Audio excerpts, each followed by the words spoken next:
Good morning, good afternoon, good evening, wherever you are in the world. My name is Jade, and this is How to App on iOS.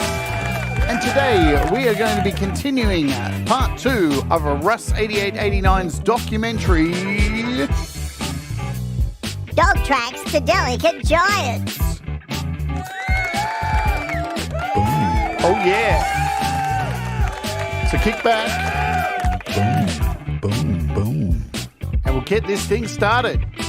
Hello, welcome to the show. My name is Jade. This is How to App on iOS. I hope you're all doing good. It's something a little bit different today. No interview. We're continuing on this amazing journey of our good friend and amazing artist, Russ8889.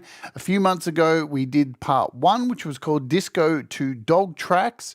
You can go back and watch that on the replay. There is a link in the description. There's a link in the description to all of Russ's music and stuff if you'd like to check that out. If you've missed part 1, you can go back and watch it later.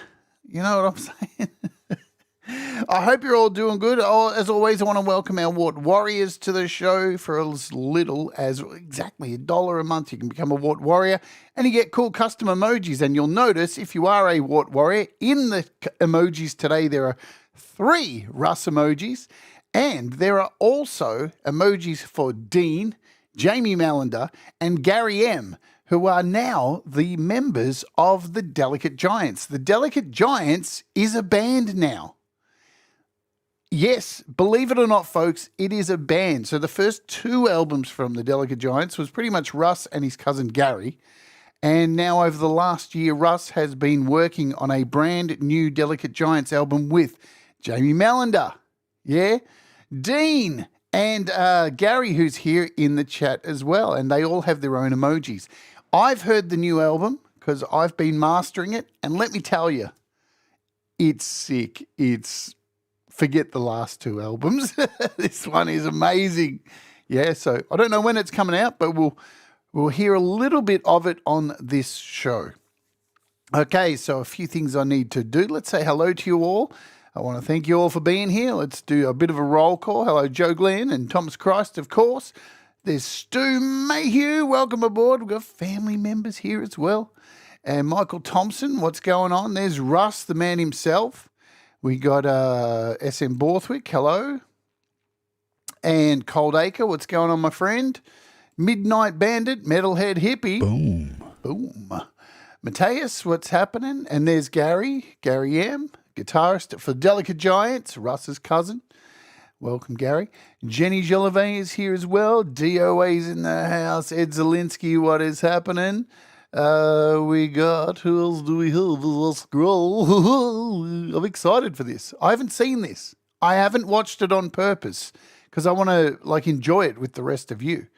Thank you, Thomas, for putting up the join. You can hit the join button to become a Wart Warrior and have access to the emojis and stuff. Pete was here earlier. I saw Pete call in. There's my friend Frank Terzo, who very kindly sent me a audio file that I needed. Thank you.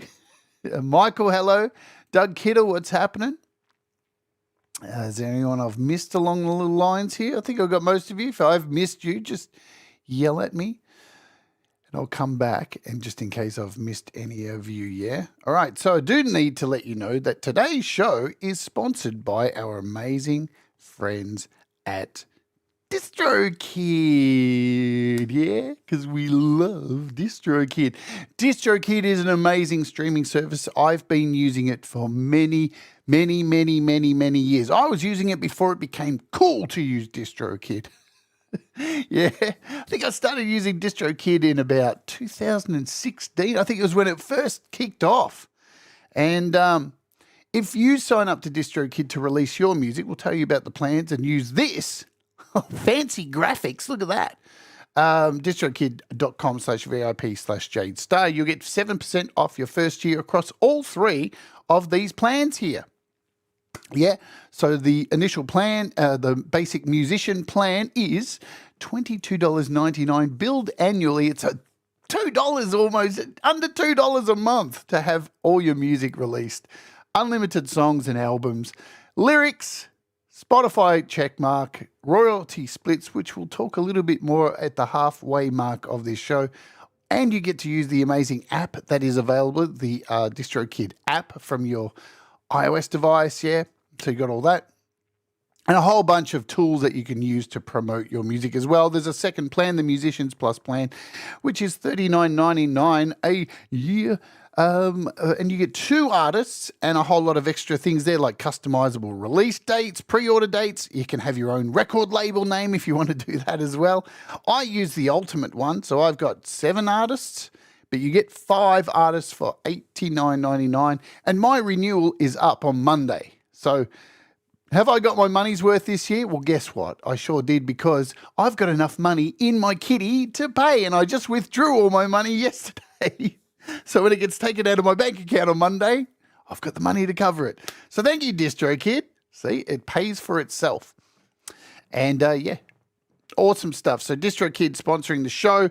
As always, I love to say, I love you, DistroKid.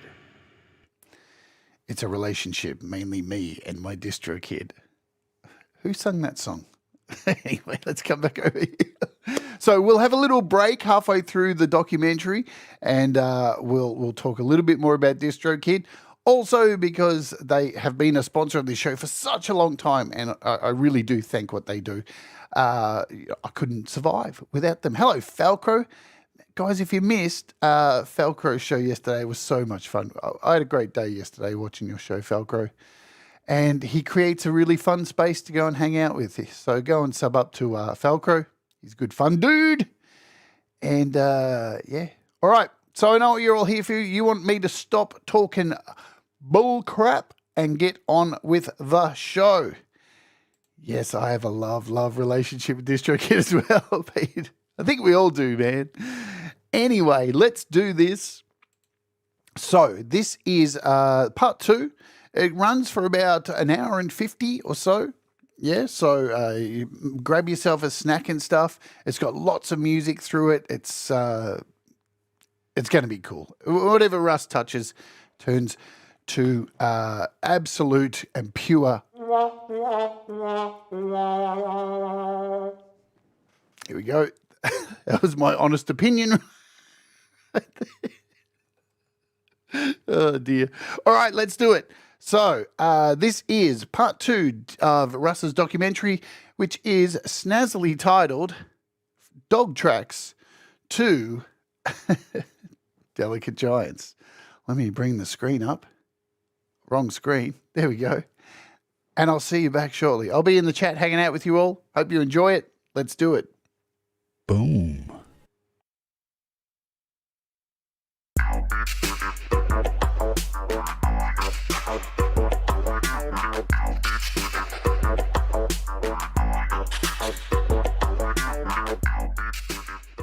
Welcome back to the second part of this documentary. We're going to continue the journey from 1996. So up until this point, I'd probably had 12 single releases on SCR, the record label I was running, which was also putting out records for other artists on our label at this time. We was continuing to do some remix work, and we'd also was sending stuff or being asked to put stuff on compilation albums for various companies. So everything was going well. Like, we was still building the studio with, you know, more equipment and better facilities, and getting the records slowly progressing to get them cut at different places. So the mastering of vinyl, we'd now gone from a company called JTS Studios that were in the East End of London, and we was now working with a company called The Exchange up at Camden. So for the next while we pressed our next lot of records there.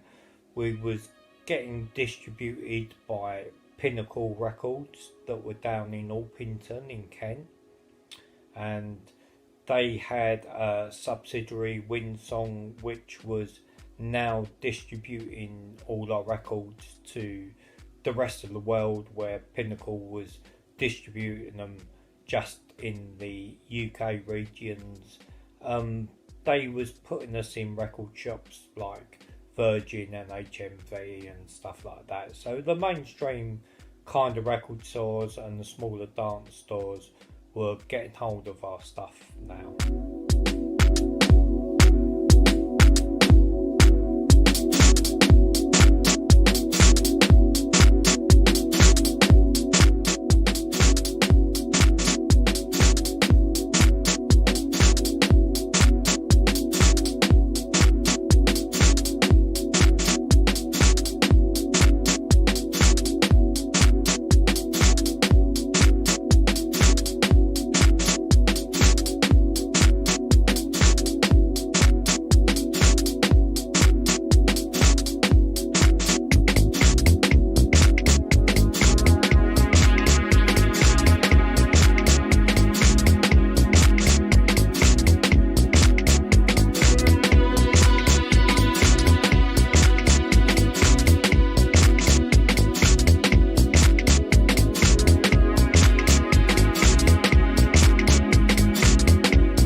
Well, that's a bit bright. Daytime filming makes a big difference, doesn't it? Right, so in 1996, where we was producing these records, we'd been assigned a label manager called, well, I used to call him, his nickname, Starsky, like Pinnacle Records, who was in charge of dealing with SCR and dealing with our releases. What that also meant when you were selling into like bigger record stores would mean getting barcodes printed up. So the barcode would have to be put onto actual each record label and then put on the actual cover of the record. So the way of not getting full colour covers made, because that increased the cost, was to get stickers made. So we got stickers made with barcodes on, so that complied with the record company. I was now more selective with actually buying records, and I was only buying records for stuff I really enjoyed. So like my record shopping went down vastly. I was getting albums like Hard Floor, that were a techno band, like Fatboy Slim. He'd released an album that was a really good album, really enjoyed that. Future Sound of London, they were kind of doing different stuff, they were a really superb band. Left Field, they'd released an album.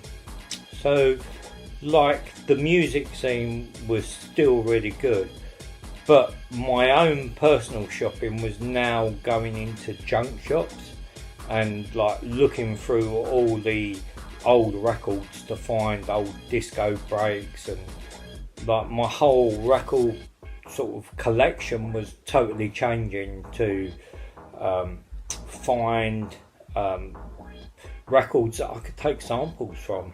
So the music scene had sort of again split off a little bit. There was still techno, and there was still obviously house, but in between the two of them you got hard house, which was like a more techno version of house. And then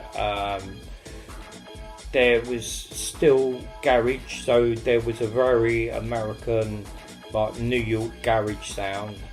And then in the UK spawned its own type of garage that was just really from the UK, not anybody else was doing the stuff that was being done in the UK. So true, you make my life complete. You're all I'll ever need. I know that love is in your touch. You're killing me so much. No, now I've got to do is what I give to you.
So then came around 1997.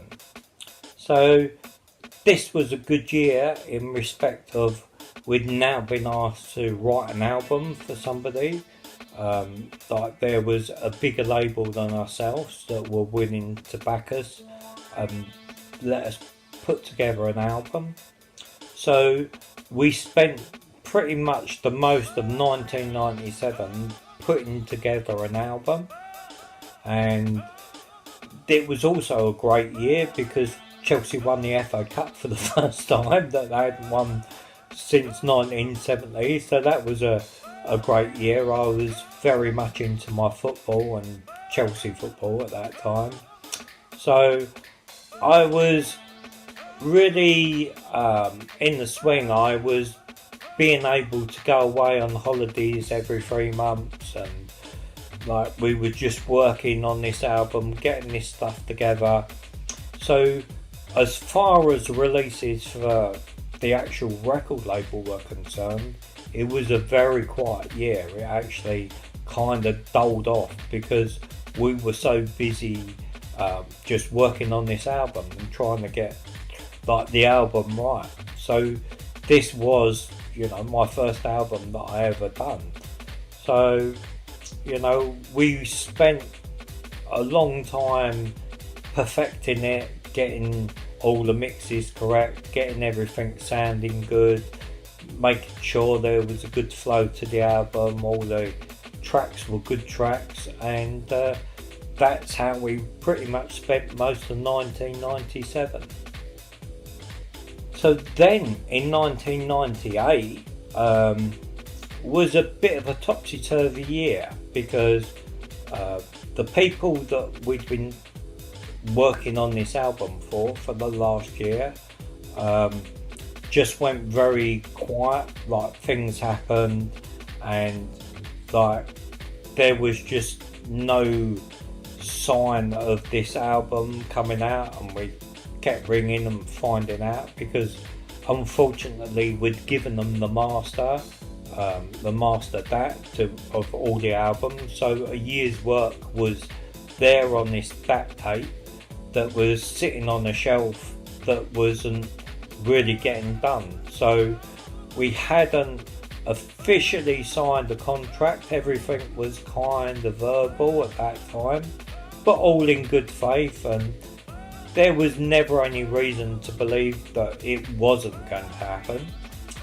But circumstances just meant it didn't happen.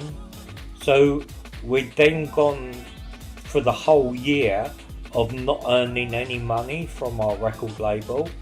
So we'd been working for a year but not turning around any money. So at this time in the studio we kind of luckily had a mixing desk which was a Yamaha Pro Mix 1, and we used to couple that together with a Mackie desk that we used to put all our drums and samples in. So fortunately the Pro Mix 1 had it was programmable, so you could actually recall the tracks. So we went through 1998 recovering some of the tracks that we'd done, but you know, we were getting low on finances, and you know, it was almost like starting again. So we had to like redo these tracks, which took time, and you know, bills need to be paid, so things were getting a bit tougher. So to try and turn around some quick finance, I guess, we actually started up a subsidiary record label called Hard Up. So like we put a couple of Hard Up records out. They done okay, so they kind of got us back into steads, and then we done a track called Dance With You, which was it basically sampled an old disco record, but this like put us back on top because this record started to sell really well. Some guys in Chicago, they got in contact with us, they wanted to do a remix of it, so it was selling well out in the States, it was selling well here, and we'd now changed our distribution company to one that dealt with everything. So they dealt with the UK and they dealt with all the world, so they'd kind of cherry picked like the best people from all the different companies and put them in one place, which was great for me because it meant I would just have to deal with one invoice to one company. So while we was trying to spin some cash with the Hard Up record label, which was doing okay, that allowed us to finance another track that we'd been working on, which we got a sample from a disco record. So we used that and we sampled the record, and what you had to do in them days, because we wasn't too sure about the use of the sample, you had to put for like radio use only on the actual record, and this kind of allowed you to get away with the fact that it wasn't a commercial release. So so we went under the name DT, which was, you know, just short for Dogtrax, that we was writing under. And like, so I don't know if you can see. So it was just very plain. It had for promotional or for radio use only. We got our friend Paul Harris to do a remix with one of our artists from our label that was called Perry Hill, which was a bit strange because that's where I live. So we used to like put artists on there and put stuff out. So we done this record, and this record started selling really well for us, and it was selling you know, abroad and up and down the country, and it was selling through the distributor that was just the one-stop shop that was doing the whole lot, was doing Europe, was doing the UK, was doing, you know, Brazil, Japan, South America, Australia, all of Europe. So it was selling well, and he just kept ringing us up and saying, like, press another lot, press another lot. They'd be on the phone again, like, after we'd had the delivery, press another lot. So this was tricky in respects of our bank balance was a little bit low, because we obviously hadn't been working the year before. So this was really taking up everything that we had we'd accumulated in our company SER to keep on pressing these records, because every record you press, you know, you're doubling your money. So it kind of makes sense to just keep pressing them if they keep selling them, and that's what we did.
So we was back on track selling records again, and you know, with them keep telling us to keep pressing them, which we did. We was just watching our bank balance going down as we was pressing these tracks.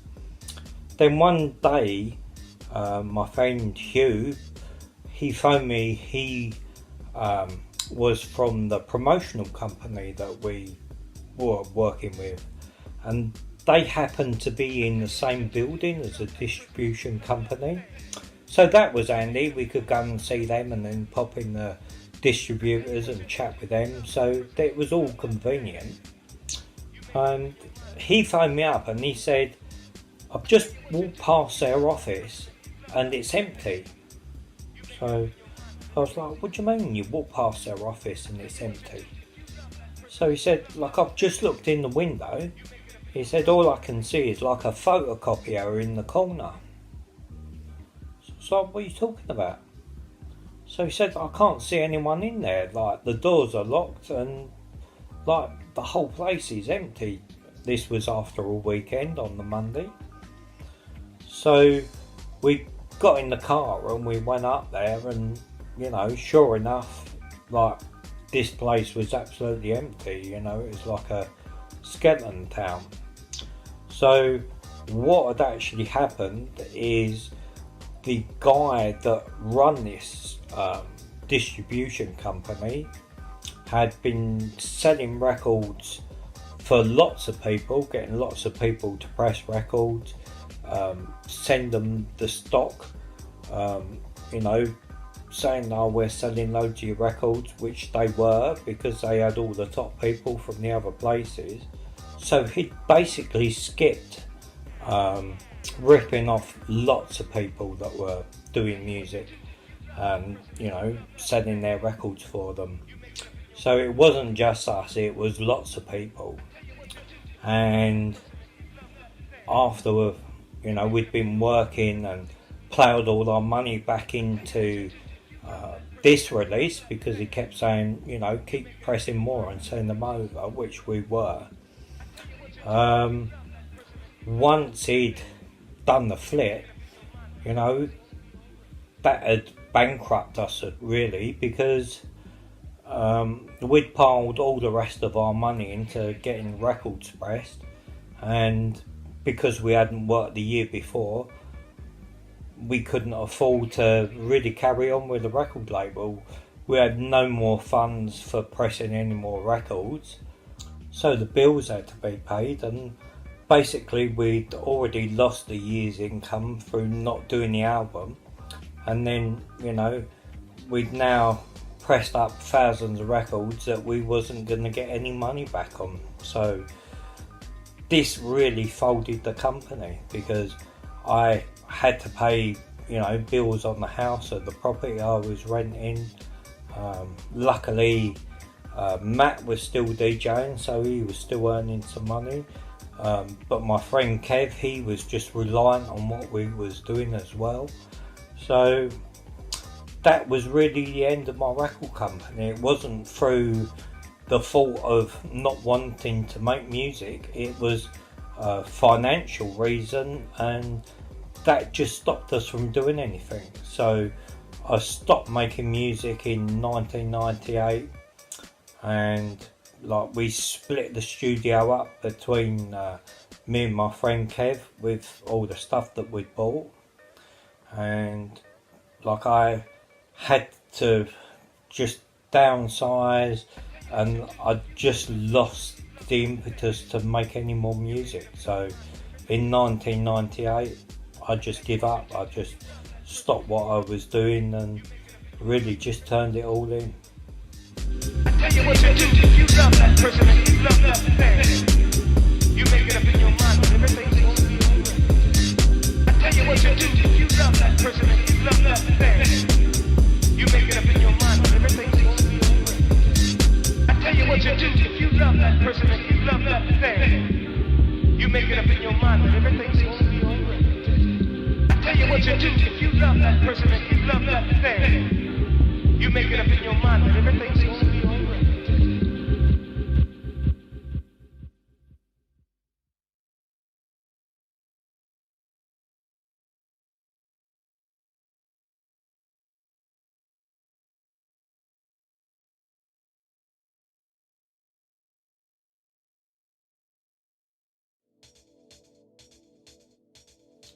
So now the music making had stopped, I went back to what I enjoy doing, which is listening to music. So I still had some connections in the music stuff, so I had friends that worked as security for concerts, people that built the stages, people that printed the t-shirts for a lot of bands. So the connection was still there, so when like a larger gig come up, I was still able to go to these concerts, and like if Left Field were playing, or a varying amount of different artists that I enjoyed going to see. So that's what I done. I give up making music for myself, went back to my record decks and just started playing the music I loved from 1988 and 1999, my house music. I've never got bored of that, and I just carried on working as an electrician and doing that and just being a music listener. So in the year 2000 was the first time I went to the Glastonbury Music Festival, and this sort of had a combination of everyone, because we knew the people that built the pyramid stage there. I knew the person that was working for a guy that was selling all the t-shirts, and we also knew some of the security there. So we was lucky enough to get camped backstage. So when I went out to Glastonbury, there were thousands and thousands and thousands and thousands of tents everywhere, and luckily we had a little section. But there's a little funny story that goes with Glastonbury. So we turned up there, and we turned up quite late. We turned up at the entrance at like 5 to midnight, and you have to be in the gates at midnight. So the actual car journey is a complete other story, but we got to the gates at 5 to midnight. So my friend's in front of me, and the security guy stops him and says, like, "Where's your car parking pass?" So he got his car parking pass out. So he went, "Oh, that's my friend behind, in the car behind." He said, "We come down in a van." He said, "And the van broke down, so we had to split up into 2 cars. So we've only got 1 car parking pass." So he thought really quick on his feet, and like the guy just waved me through. Otherwise, like, we wouldn't have got in. So that was really, really lucky that we got into the festival. We had the parking where all the like the people that are selling food and drinks and all the other sort of stuff.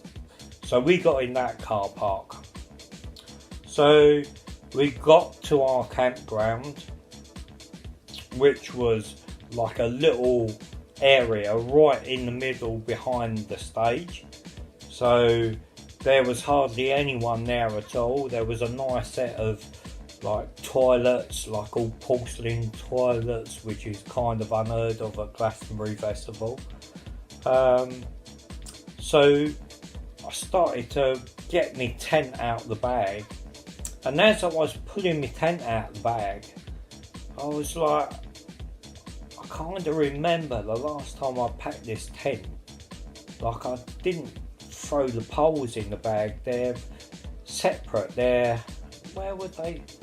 And it suddenly dawned on me that I'd left my all my tent poles separately lent up in my wardrobe back at home, and I was like, oh no. So it was about 3 o'clock in the morning now, and like my mate had put his tent up and he was getting all nice and warm in it, and like it was just starting to rain and I had no tent, and I was like, oh, I can't believe it, I just can't believe it. Fucking left me tent poles in my wardrobe. So I was chatting to like the security guard and I was saying, oh, I can't believe it, I'm gonna have to go round all the campsite and just nick a tent pole from here and a tent pole from this tent and try and makeshift something together out of, going round and getting some bits and pieces from the site. So he was like, what tent you got? And I was like, what do you mean, what tent have I got? I said, I bought it out of, we got a chain store, or used to have a chain store in the UK called Millets, so anyone in the UK might know them. So I was like, it's a Euro hike tent. He's like, mate, he said, I unpacked a Euro hike tent this morning. He said, and I got it out and it was all mouldy. He said, but it had all the tent poles in it. He said, if you look over there, he said, there's a big dumpster, like a big skip. He said, I put it in the bottom of that dumpster this morning. He said a kind of a day's worth of people throwing their stuff in there from like all the markets and cardboard boxes and other shit. He said, but I guarantee you, he said, there's the tent poles for that tent in there. So me and my mate went over and we climbed in this dumpster and we started throwing all the boxes out and breaking round. And lo and behold, there was the exact set of tent poles for the tent that I had. So I went back, put the tent poles in, put the tent up, and that was a start of a crazy weekend at Glastonbury.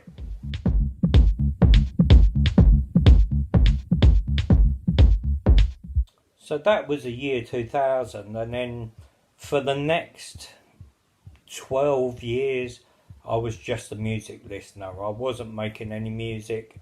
I was just going out to different gigs and watching different bands and just buying music and listening to music, and there wasn't a YouTube thing really, and I was just doing my job and hadn't really thought about music. I still had my keyboards and stuff, but I didn't even plug them in. I wasn't interested to make any music.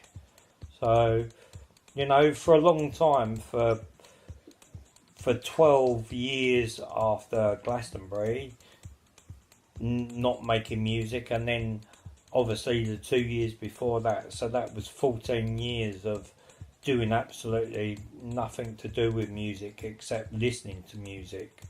So like I heard all the different kinds of genres of music that come out, and some of them I liked and some of them I didn't like. There was still like the techno-y stuff, but then trance music come out, and trance had got pretty big, and I just used to go out as a clubber listening to the music. To do it wasn't something that really interested me.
So over this period of time, along come a thing like Napster and LimeWire, where I was downloading lots of like all my favourite music, and then up popped this thing called YouTube. So I kind of had to look at YouTube, just, you know, as it wasn't a big thing then. But one of my friends, he was like, oh, I wish you'd put some of your stuff on YouTube so I could listen to it. And it wasn't a thing that really like I was interested in. But I did put some stuff up. And this is from like 14 years ago. So I put 6 tracks up on there like 14 years ago.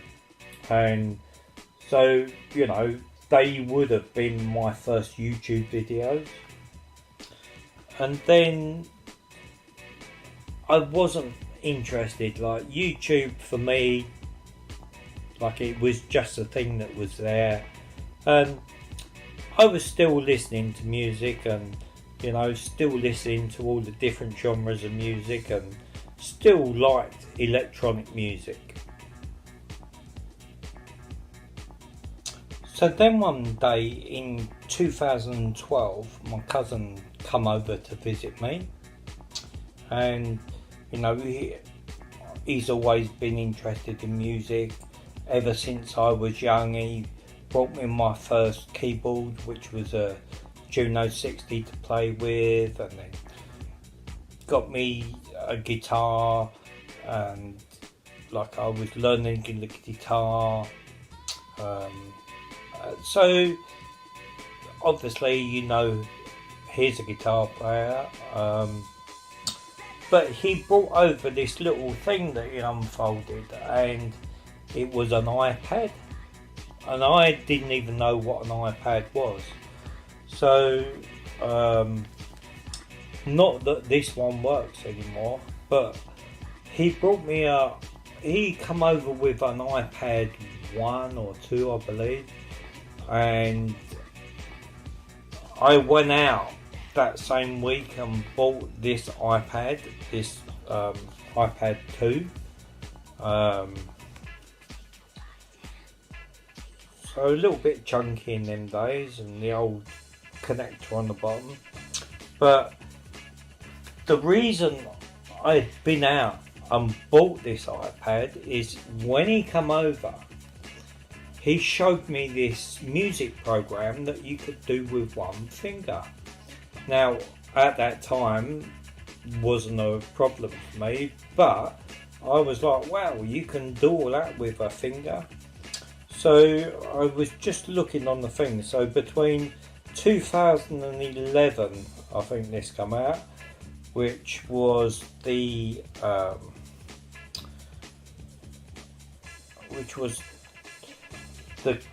Cork app. Cork, I'm probably going to butcher the name. Icosallator. So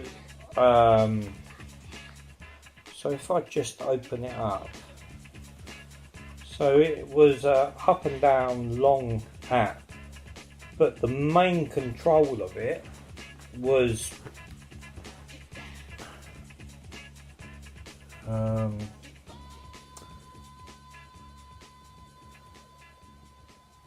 just like an on-screen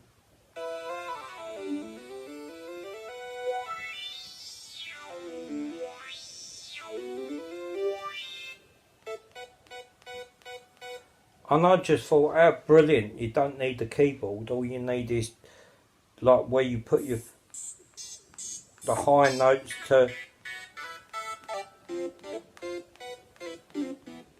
to low notes, and it had like a little beat in it.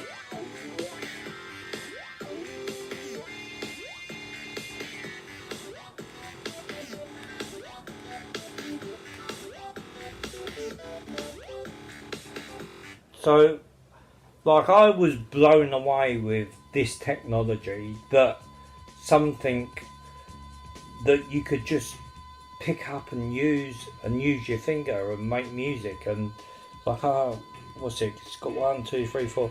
So it's 5 channels, so you can have different rhythms. Like you can pick different drums and pick different synthesizer sounds. And I think I haven't used it for so long, I wouldn't even know how to use it now.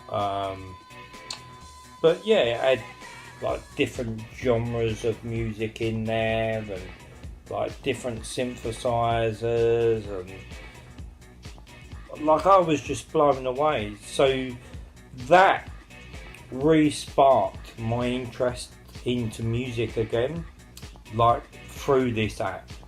Like if my cousin had never come over and shown me that he'd bought an iPad and shown me that program on it, I wouldn't be making music. And on iPad, I probably still wouldn't be making music. I had no interest to hook up all like my MIDI controllers and keyboards and mixers. I just didn't have the space. But when you could do everything in this space, which was totally portable, take it where you want it, I was sold hook, line and sinker. And you know, this was a new technology. It was fairly basic, but from being fairly basic, it didn't take too long for developers to start making stuff for it. The first Loopy, I think Korg made an app for it. So there was some, what was the other one? Animoog, like that was really cool. So the actual kind of first complete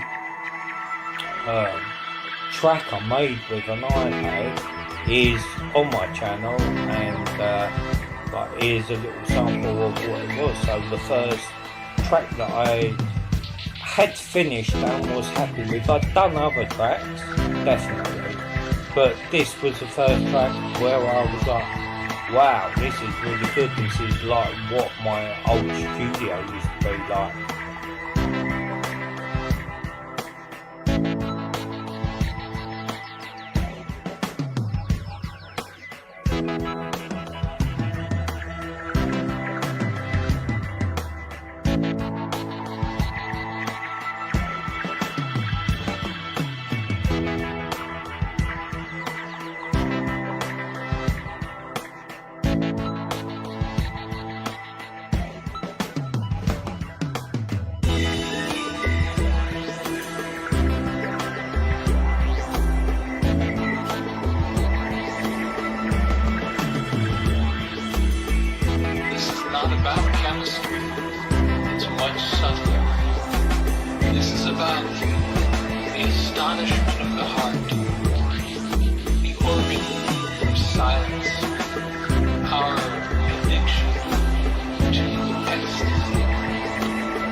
Everybody must get stoned.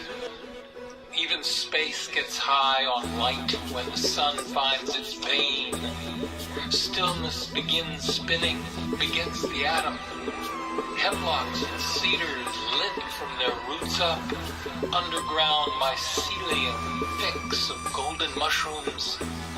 Earth wobbles off her axis, but this dizziness isn't her fault. Blame God. the first pusher of all that moves.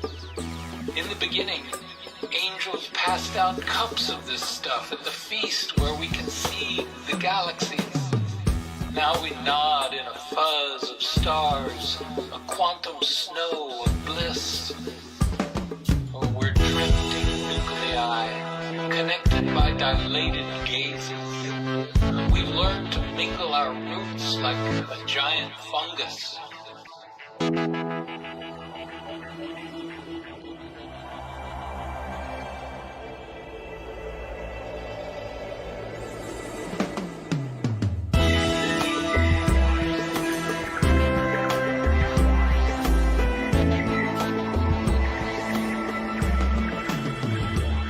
So what appealed to me with the iPad was being able to pick it up and put it down whenever you wanted. And at the beginning it was pretty basic, you know, stuff like Loopy HD was on there. But if you, you know, put your mind to it, you could do stuff. And then, I can't remember what year, but then along came the original Nano Studio home recording software. Like, there was other DAWs that are around that I kind of used but didn't really suit me. But as soon as Nano Studio dropped, then to me that was like having my old studio back. Like the way the sampling worked and the input like keyboards that you could use and stuff. And I can't remember that it was AUV3, or you know, you could put other synths into it, but you could I could record stuff through audio bus and record it into it, so I could get all these other keyboard sounds into it, so it was a workaround. And that's basically what the iPad was. It was, you know, what you thought about and how to get in there. I mean, I used to sample stuff straight from the TV, and like there was all different ways of doing it, but it was productive and it got me back into making music again, which was the main thing.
Hello, welcome. It's intermission time. I hope you're all doing good. Everybody alive out there? Everybody enjoying the broadcast of Russ's documentary, Dogtrax 2, Delicate Giants. I think we're coming up to the bit where we start to talk about the Delicate Giants and where Russ goes with his iOS music creation, because that's what we do on this show. We mostly talk about iOS apps and how they can benefit you using your phone or your iPad. But also on this show, all the things apply. Whatever you can do on an iPad, you can do on a PC, you can do on a Windows computer, because that's where we are in this world at the moment, where technology is just on the same level. It's all ones and zeros in the end. It's all digital. And we're all making great music using a wide variety of platforms. And there's no thing you need to stick to, whatever works for you. But we are taking a little intermission here for a second because, of course, we need to mention today's sponsor, and that is, of course, our friends at DistroKid. Yay, they make all of this possible today to focus on Russ's career as it is, all the way up to where we are. And if you do sign up to DistroKid, which I recommend you do. Now, trust me, I have used all of the other distro labels. Trust me, I have. And I'm not going to sit here and pile shit on them, but DistroKid's the one I've stuck with for the longest time. I actually transferred all of my music from the last distro service over to DistroKid because of the great deals. And if you do sign up with DistroKid and use this link at distrokid.com/VIP/Jade, so you get 7% off your first year of any of these 3 plans, which are super damn cheap. What I want to talk about today, one of the features with DistroKid, which is really incredible, very handy, is this service here. So as you can see, I have released a lot of music through DistroKid, and nearly all of this music was made on my iPad. Yeah, so nearly all of it, except for probably Despised here. This was back in 1995. But nearly everything here, maybe not this Dread Circus album here that was done on a PC, but pretty much everything else here. This was done on a what was it? An 8-track DAT, but everything else was done on an iPad. Every one of my releases. So there's that. But one of the great features that DistroKid offer you across all of the plans, all 3 plans, is the ability to split your royalties. So if you are collaborating, and there are a lot of people within these communities who collaborate with each other, and so if you do release music on DistroKid, you have the ability very easily to select a release and then just send an email to the person who's collaborated with you. And if they sign up to DistroKid, they can earn money as well. So it's really easy to do as well. So you go to your splits page here, and you just go through your releases, pick a release. All of them will show up here, all your albums, all your songs. And then I'll show you this one for an example, because I've only got one song that I've collaborated with that I've released, and that is with, I do have 2 actually, but the other person is not on DistroKid, which is Black Covers. But I have done a release with Pete Johns here. So it was a cover of a Ben Folds 5 song called Smoke, and I got Pete to sing, and I made all the music. So if I hit next here, this will show that I've already done this. So because me and Pete, I just made it 50%, but you can go in here and decide how much of a percentage you want to give to the other artists. So if you've got multiple artists, you can go in and add that. I can review my changes and send that out. I can add a collaborator if I want. Yeah, so I can add a collaborator, delete a collaborator. And what happens is it will send an email to that particular collaborator. So you go in here, I can choose or add somebody new and add an email address. They'll get an email and they'll get given a code. And once they get that code, which is really cool, let's scoot back here. You'll see down the bottom here we have got an invite code. And you click this got an invite code, and all you need to do is post that code in there, and then you'll get an amount of you'll be added to that list, and you'll be a collaborator. Super easy, and it takes out the need for you to go in and, get all the money and then send it to this person, because DistroKid do it all for you. They take the money, they send it to the collaborators, and you get your share, and you don't even have to think about it. So it's an amazing thing to have as a independent artist these days, because there's already enough shit going through your head just to make music, yeah? So it's one of the things that is wicked about DistroKid. All right. And as always, I want to thank DistroKid for sponsoring the show, because without them, I would really struggle. It's not lying there. So as always, thank you, DistroKid. I love you. So let's come back over here and let's continue on with part 2 of Russ's documentary here. We have we're about halfway through. So I stopped this at halfway through. And remember, 7% off your first year if you use this code. It's in the description.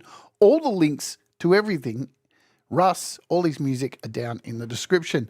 Let's kick off with part 2 of Russ's documentary, Dogtrax to Delicate Giants. Let's do it, shall we? I'll get out of your hair. See you in the chat. Enjoy, and thank you all for being here today. You guys rock. Let's do it.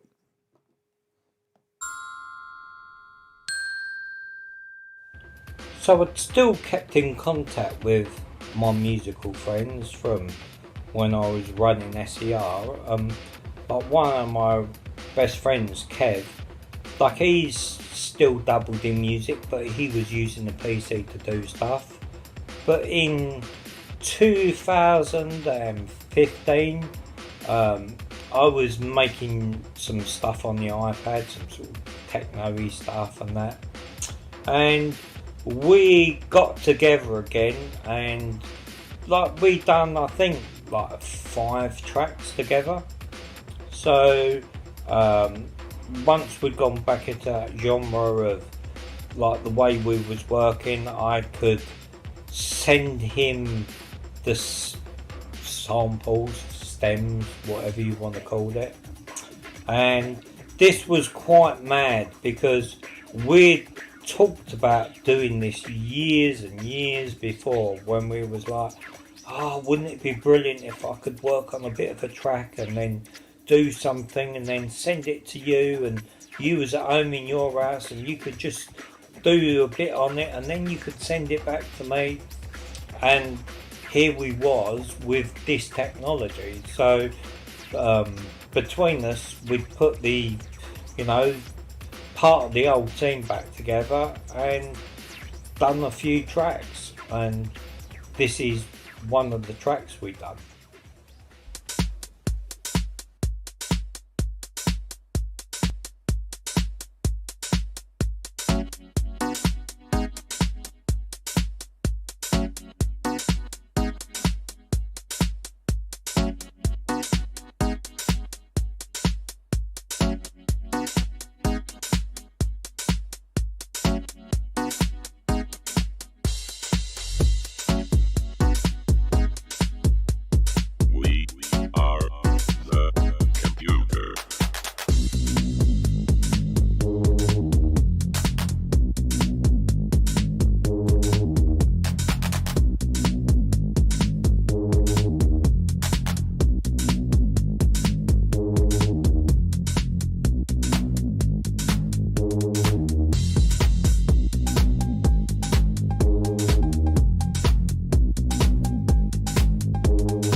So thinking about it, this must have been around sort of 2020 time, I guess.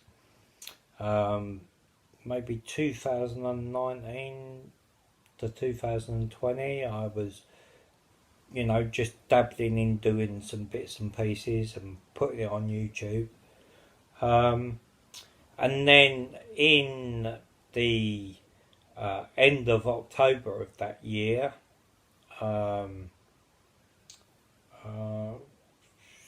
so yeah, it would have been the end of October,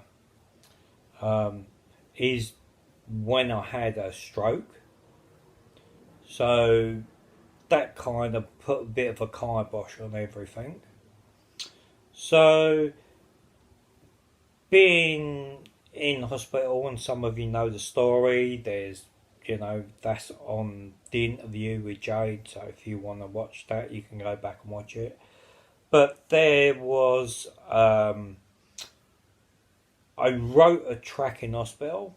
Wasn't a great track, but, I was adapting to only having one hand now to do everything. So I wrote this track, that I've never released or anything, but I don't know, it was my way of getting me head back in the right headspace, like laying in my hospital bed writing this track. Never getting old, reaching for the sky. Never getting old, reaching for the sky.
for the sky. Darling, don't let me go. I can feel your heartbeat slow. Never getting old. Reaching for the sky. Never getting old. So I was probably the year 2000 and I don't know, 20, I suppose. Before that, just before that, 2019, I was going around the YouTube channels and checking stuff out, and like I was in a couple of little groups and people showing you how to do music on the iPad and make stuff and do stuff, and then I can't rightly remember, but I made a track, and then I was looking for, what could I do with this track? So I come across, I think it was via Jade, I think. I go to this Pete Johns channel. Now, I'd know the Pete Johns because I didn't even use GarageBand, so I had no reason to even look him up. But he was doing the YML show, playing Your Music Live on, I think then it was a Sunday night, I believe. So, I'd made a couple of tracks that were on SoundCloud, and I sent the track in, and he played it, and he was Pete being Pete. He was like, oh yeah, great. It'd be great, put your stuff on YouTube, and I decided I was probably getting, I don't know, doing a track and getting 20 listens on SoundCloud. So as an experiment, I put a track on YouTube, and I didn't get loads of views, but I went from getting 20 views or so to getting 80, 100 views on the stuff. So I thought, oh, that's good. So when I went on to YML, people were making all music videos and stuff, and at this time Jade had just sort of started up a YouTube channel, and she was doing stuff with LumaFusion and how you make videos, because she was making doing stuff for a film that's going to come out. So I was like, wow, that's interesting, I'll have a look into this. So yeah, I'd done that, and my first couple of videos weren't sort of spectacular, but I'd done a couple of videos and sent them in to the YML, and they got played, and they sort of got a reasonable reception. So after I was making some stuff on sending it now onto YouTube, I asked my cousin if he fancied putting a guitar track down for me for something I was doing. So we done a track. I was doing an album that I've never actually released, which was a space theme. Strange. But we went on and we done a couple of tracks together, and we done this track called The Launch.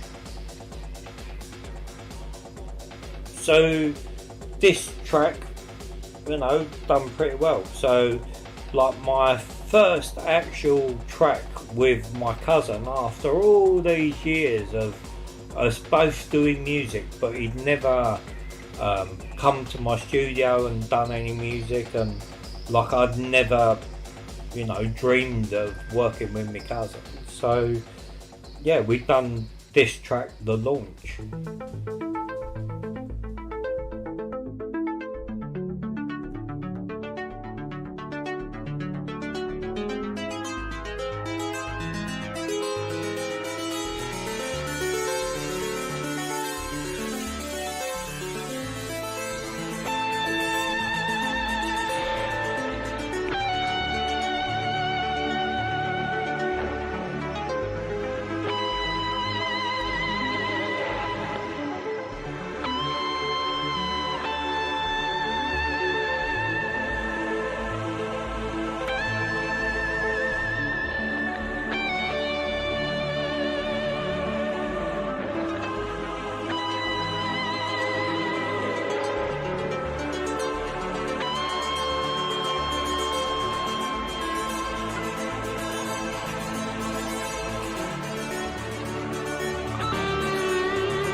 So now I was adapting to everything. You know, I couldn't go to work anymore. There's not a lot I could do after my stroke. So, you know, I got into sticking my head in the iPad and I was doing stuff on there. But I had the problem that everyone gets. Like the iPad, I was using an iPad Air 1. And like all this software was coming out on the iPad. And I just couldn't run all this stuff that I wanted to do, and like all the stuff that was in my head. Oh, if I could only do this and I could only do that. So I'd met Dean Thomas on a YouTube channel and known him for a couple of years, and asked him if I could remixes track, the search he done, that I really liked. And that was probably the last track I made on a iPad Air. And what had happened was bit of a funny sort of coincidence, but how can I put it? So now I was couldn't go to the bank, and I couldn't do everything that I wanted. I couldn't drive anymore. So for the first time, and you know, you may laugh or may not, but like I started to do online banking, and like I'd never bothered with all that. I'm not a real technology person. So I was looking through my bank statement, and like there was this payment kept coming out every month, like £10, £10, £10. And I was like, what's this for? So with the online app, you can start searching back through the years, and like I was like, I've been paying this for years, searching back. Couldn't understand what it was. It just had a code saying you're paying this direct debit. Didn't know what it was for. I'd only ever had paper bank statements, so you know, was the money coming in more than what was going out? That's all I really cared about. So I started to investigate this, and it turned out that when I bought my original iPad in 2012, like they'd sold me some insurance, and I would never have taken up the insurance because it was guaranteed with Apple for a start when I bought it new. So I started investigating. It was through a company called Currys here in the UK.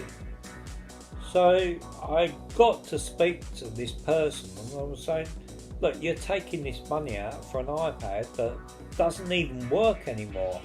So like, what am I paying for? So I ended up speaking to a manager and someone else and blah blah, and they was like, didn't you know you was paying this? And I was like, I had no clue. I didn't remember signing anything to say I'd pay the insurance. So at that time, Pete Johns had just bought his iPad 2020 Pro, and I'd been returned like £1,200 for this insurance I'd been paying. So I suddenly had £1,200 that I, you know, didn't have before. And I was like, you know what, I want to find out how good this 2020 iPad Pro is, because like that's what I want to do. I'm now sort of buggered and all I can do is music at the moment. So let's get something that's going to be able to do what I want it to do. And you know, that's what I done. I went out and bought the iPad 2020 Pro, the one I've still got now, and then all of a sudden I could start doing stuff. It like, you know, making stuff in LumaFusion wasn't a problem. Like everything was running smoothly. Like putting all the stuff in.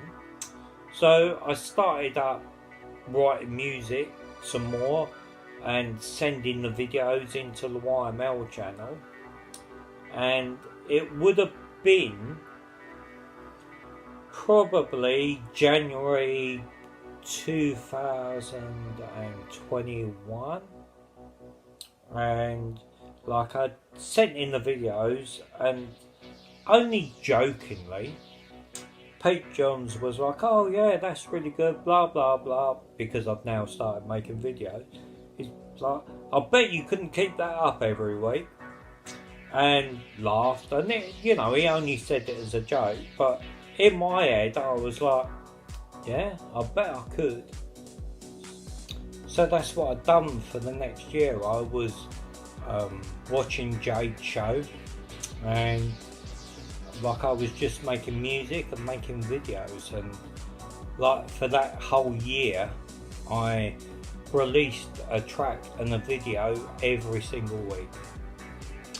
So, like, I took it on as challenge accepted, and once I put a bee in my bonnet about something, like, I'm gonna see it through. So that's what I've done.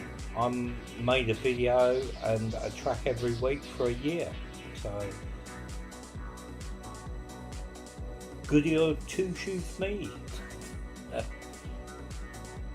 So for that year, I made a track every week, and I made a video, and I sent it to Pete's show. And while I was still going to Jade's show, I sort of come across the Metalware Dippy, and you could send your music in there. So I had a couple of different places I could send it, and you know, that occupied my time. It kept me busy. It saved me watching TV. That's what I'd done. I just carried on, made 52 tracks and 52 videos, and put them up for the year.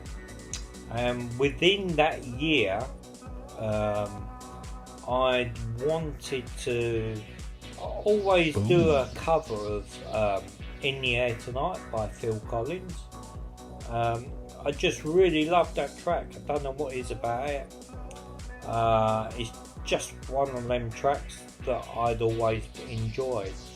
And so me and my cousin, I'd done the actual sort of version of it, and I'd sent that to my cousin, and he ended up putting like a Spanishy type of guitar over it, and I was like, wow, this is really good. I want to release this. Like, so Jade had been going on about DistroKid, so this was the first release that I'd done digitally. So I'd done records, I'd done CDs, but I'd never done anything digital. So for me, it was like completing the circle of music, of how the different platforms you can have it on.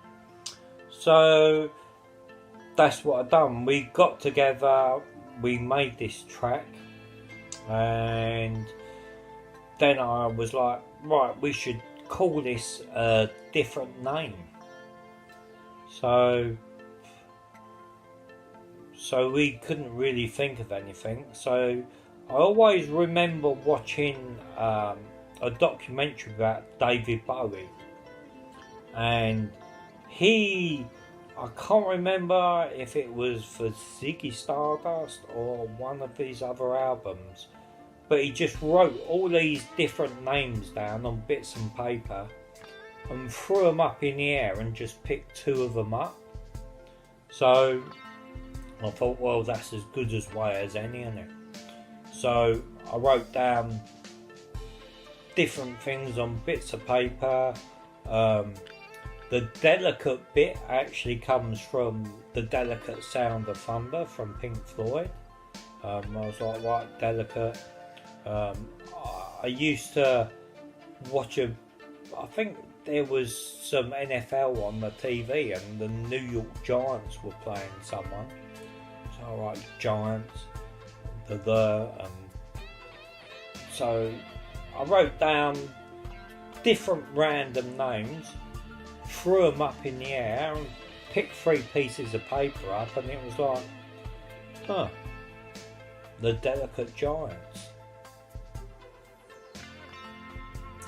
So doing that track with my cousin turned out well, but we held that back for a while, and you know, I was like, oh, do you fancy doing something sort of Pink Floyd? We both love Pink Floyd. So that's kind of how we got into doing the first album. We was just writing different stuff. I was still, I think I got my thing out. So I was still writing lots of different music, releasing it on YouTube, and like different genres, different things. and different apps influence different tracks. So, for example, there was Furosa, right, which was iSymphonic. Now, so I was watching Junkie XL's YouTube channel, which is Tom Hulkenberg, and he was writing music for films. He actually used to work underneath Vangelis, like as a co-producer, and he'd moved to LA.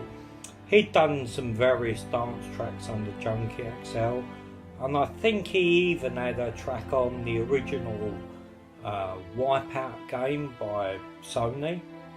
So he put up a challenge on his channel, which was just a photograph of the leading character in the Mad Max film that he was doing the music for. And I thought, well, I can probably do something. And I just bought iSymphonic at the time, so I kind of sat down and I wrote a kind of orchestrally type piece of music to go with this picture. That's, you know, how it spoke to me, and the piece of music that I'd done, which was Furosa. So that was the lead character from the film, and it was quite interesting because Jade actually interviewed her friend who was playing that guitar that was on the front of that truck, car, whatever, the Mad Max film. And Tom had talked about how he'd actually made that sound using a weird sort of guitar thing that he'd made up to get that sound. So yeah, that all kind of tied back together, and that was interesting. So that's where this track was kind of spawned from. So some of watching Junkie XL, Tom Hulkenberg's channel, he was kind of talking about using not the normal to make music, and like, I understand, because you can sample different things and, you know, change how they sound totally, but that kind of inspired me. As my wife's birthday was coming up, and I was actually doing some washing up, funny enough, which is hard with one hand, let me tell you.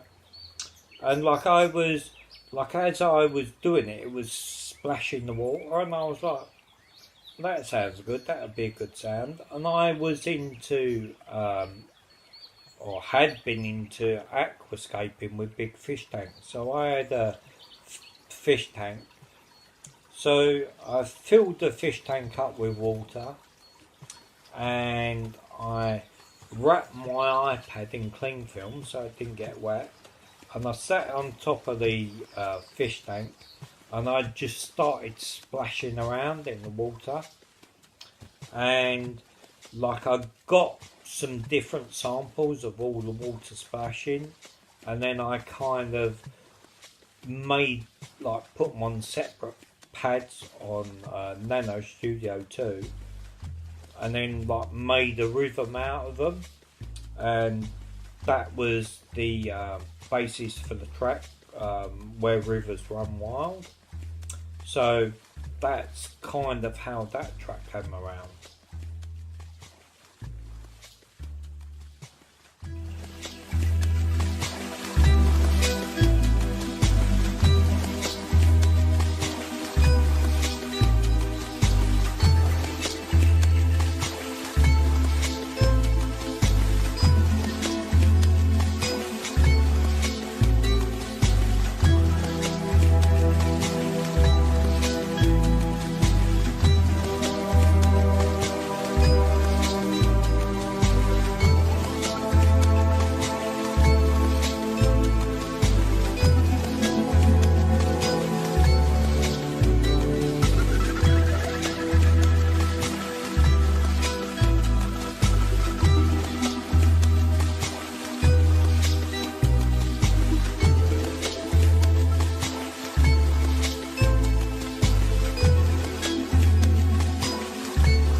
So after finishing Earthworks, we set up to start writing Moonworks, and we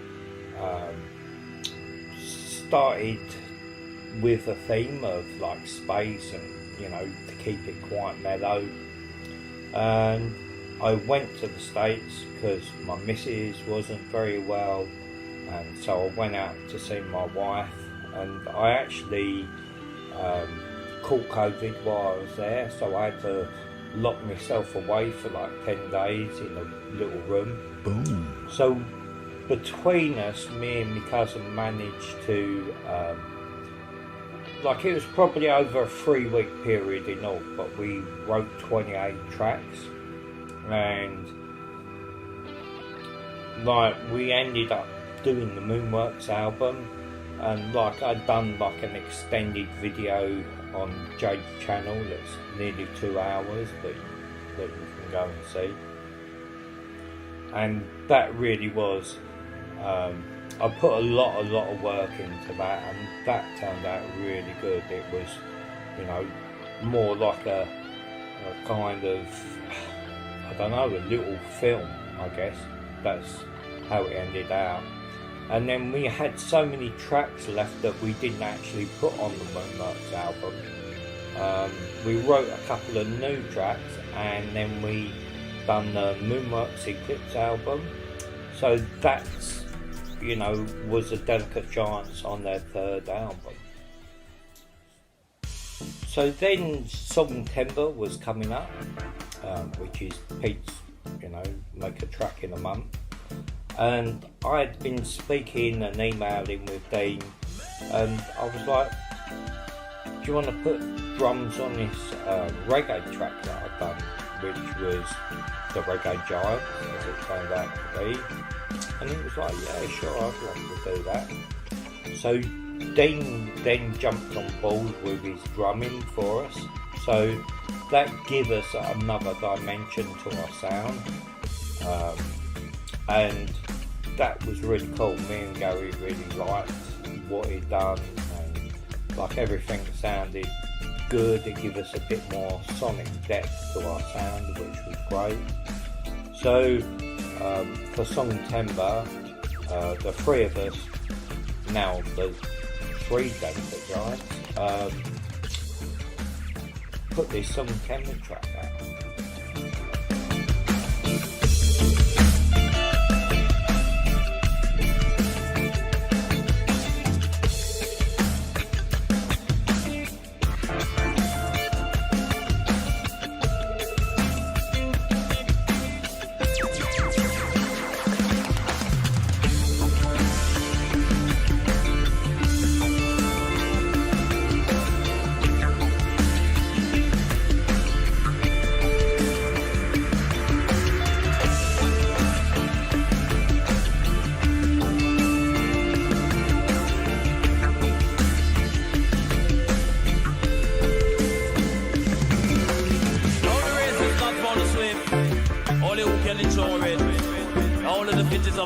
I'll survive.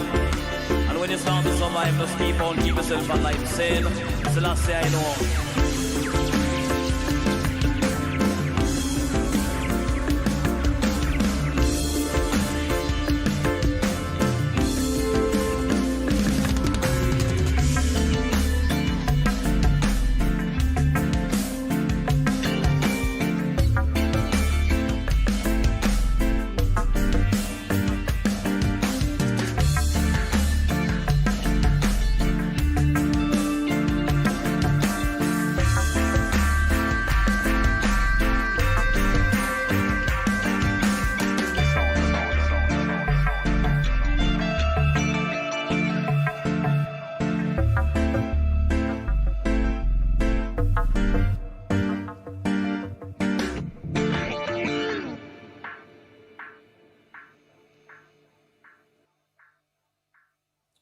So what we was doing sounded really good, but like we just had that one element missing, which was a bass guitar. Now, obviously, I've an idea, and Brad Example had played bass on the Earthworks album, which I was happy with. but it's not like the sound that I was looking for. And a couple of tracks I'd done, I needed like a kind of different style of bass playing on, and I was just not really too sure. So I ummed and ahed from probably October till the January, because I really wanted to ask a really good bass player that I know, which is Jamie Mallender. And to be quite honest with you, I was again too scared to even ask Jamie to play on our stuff. He's kind of a next level. He's got a very good CV of like all the bands that he plays for, and I know him through his YouTube channel, Jamie TV. So I eventually summoned up the courage and sent him the email asking him if he'd like to play bass, and I sent him a track of like, that this is the kind of stuff we're doing, would you be interested? And I was really happy when he replied with, yeah, fuck yeah, I'd love to. So that for me was like the missing element to the band, and we now could move forward and work on some of these tracks. So this album, which is going to be called The Fabric of Everything, is, I think, really, like, I've really enjoyed listening to it myself. Like, I'm going to be a bit biased because it's my music, but I think it's really good. And like, all the elements are there. I've met up with Vero has come in and played a part on this album. Viv Sparrow has come in and played a part on this album. Brad Examples done some words that you'll hear on this album, and I'm now working in a very good group of people to give me what I want, so this is the next step for the Delicate Giants. So I want to play you exclusively a track from the forthcoming album, The Fabric of Everything.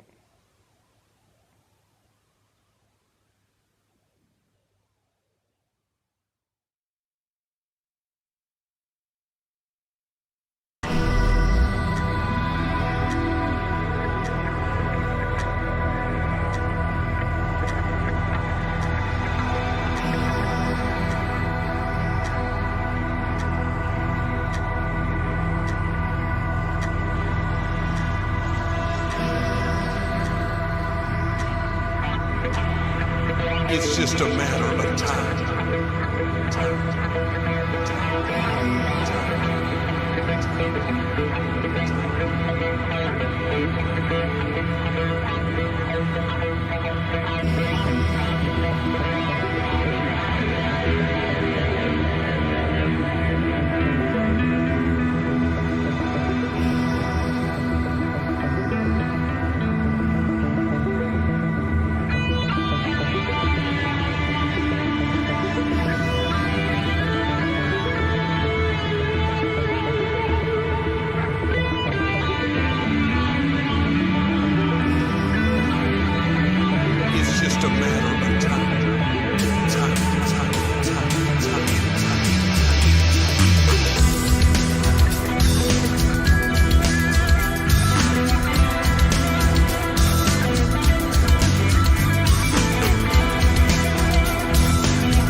So I hope you've enjoyed that track. This album's been a year in the making, so it's not just slapdash put together. It's been very thought about and like carefully pieced together.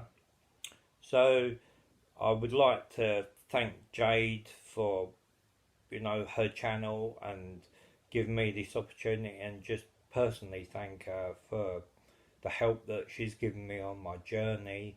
I've gone from a kind of techno kid to doing like what a lot of you musicians already do it, but for me it's very different from coming from techno to doing the stuff that I'm doing now. And I've got to be thankful for Jade giving me a help and learning a little bit more techniques and doing that. So a big thank you to Jade. I'd also like to give my wife a big thank you, who's been ill over this last year, and I've been burying my head in this album and doing that. So Liz, I love you, and hope everybody enjoys the fabric of everything when it comes out, and you can appreciate all the hard work that's gone into it to bring something that I can enjoy listening to in the next 5 years.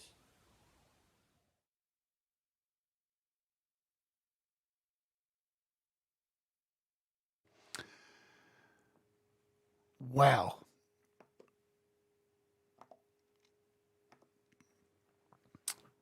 Pretty incredible stuff, let me tell you.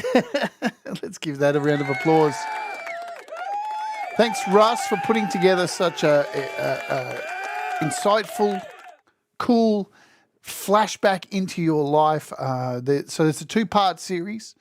You can go back and watch the other one at your own leisure, which is the early days of Russ. And man, the new Delicate Giants. Like, that song's incredible, but you need to hear the rest because they're all something unique and special. And, it's interesting. Russ said to me during the process, which has been a year, and we've been we have a little core group of people that support Russ, and Leela and me and Brad. I have an idea. And, we're all together every day chatting, and to see the evolution of this project. And Russ said to me at the beginning that this was going to be totally different than the Delicate Giants. And it is totally different. But at the same time, it's absolutely 100% the Delicate Giants. So I can't wait for it to come out. I would have hoped it was out by now, Russ. I don't know when it's going to come out. So I guess we're just going to have to follow Russ's channel. All the links are down below if you would like to go and follow Russ and support his stuff, Bandcamp links, all that stuff. Go and purchase something, I want to thank all of you for being here today and witnessing this and hanging out. And, there's a lot of competition out there on YouTube to watch all this cool stuff. And this is a long documentary, and, but I love putting these things on. So if you are an artist and you think you want to put together something like this, feel free to do it. I can facilitate this kind of stuff for you because I think it's very interesting to go in depth. I love doing interviews with you. And let me tell you, we've got some great interviews coming up over the next 2 months. Trust me, some really cool stuff happening, which is very exciting. Next week, I can let you know on the show, we have an interview live with Brad Example's mum. You're not going to want to miss this because she is an accomplished artist, and we are going to take a look at her artistry. Who would have thought, huh? So that is going to be really cool. And I can let you know now, something very special is happening on, let's see, what is the date? Let me make sure the date's right. On the 10th of August, we will be launching the Lily Pilly's new album right here on this show. There will be no interview, and we'll be launching the Lily Pilly's brand new album, another album that has been in the works, and we'll be featuring a premiere of the album, and we'll have Manny on the show as well. So, and it will be launching as the show goes live. So very, very exciting stuff.